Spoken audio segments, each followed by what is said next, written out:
Hi, it's Amanda here. I understand that channeling is something that seems really mysterious and sometimes scary to people. I mean, after all, I'm receiving information from some disembodied source that I receive in my mind. So, yeah, that does sound pretty scary.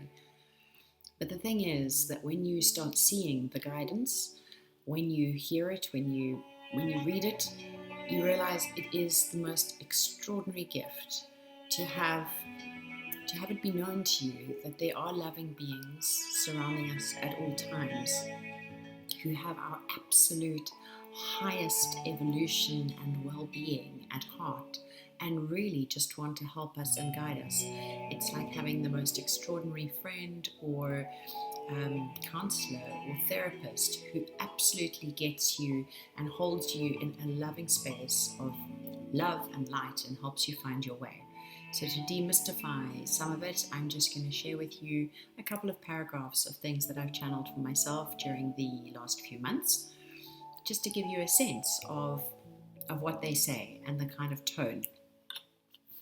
So this particular piece, I asked the following. I'd like some guidance about my life and path because I'm feeling quite scattered and not that peaceful, and I still have the scarcity of time issues that I used to have. Just to note that I'm working a lot on those. Part of me yearns to have endless days to spend in devotion, but that's not my life right now. And this is the answer that I was given. There will always be something to worry about. It's the nature of the ego to find a problem with which to grapple. You have understood this before or had moments of understanding this, so be not perplexed that if it's not this issue, it will be another. Real change is only possible through deep surrender, and this will be a process. Go gently on yourself. Do not expect that this should simply arrive in you, this new way of being in the world. Shifts are often made in tiny increments, which then add up to much larger change. We have urged you before to look at how far you've come, and simply to trust that where you will end up is still yet further. It will emerge. Have faith that it will, even if you cannot see the whole picture. What small changes can you make at this time?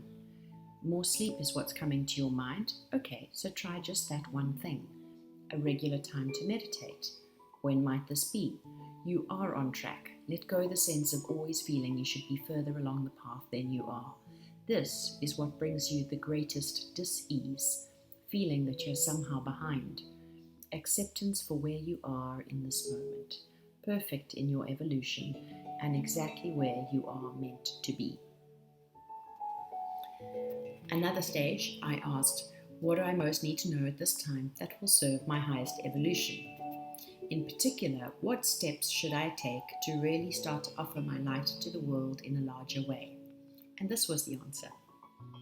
There is a season for everything, and as you have seen, there is value, enormous value, in going within and attending to the light within you, spending time in the presence of your own divinity. Only once you are connected to your own light in a more consistent way, being comfortable with the enormous power that radiates through you, will you be ready to radiate that light outwards into the world. It cannot be that you attempt to light the way for others and many others when your light is not shining as bright and far as it could. Do not fear that the world will go away. It is there, and you are making large contributions to many already at this time. The sense of not enough, plagues you. We urge you to see all you are doing instead of all you are not. You would not allow another person you were coaching or advising to see things in this hypercritical way that you view yourself, yet you allow your own thoughts to constantly punish you for not being enough. Take time today to list all you are doing, the light you are bringing to many, and trust it is more than enough. These patterns of thinking that you are not enough and that there is not enough time, you must guard against letting them rule your mind and your emotions. Think about how you guide your students who consistently allow thoughts to rule their minds about not being as smart as their colleagues or other similar patterns of self-doubt. You advise them that these are just neural pathways that can be changed. The thoughts are not real. So can you start to see that these thoughts that you are not enough are not real too? what you'll see there is that things that pop into my own mind, so for example, when I started thinking about needing more sleep, then my guides immediately pick up on that and work with that and say, yes, that thing that you are thinking.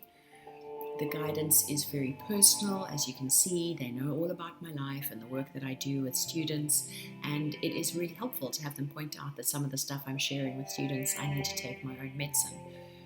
We all have self-limiting beliefs. There are 12 main ones, which I'll talk about in another video. And for many of us, the primary one is the not good enough. And we may, work through that at times and feel strongly in our power, and then at others, it comes back again.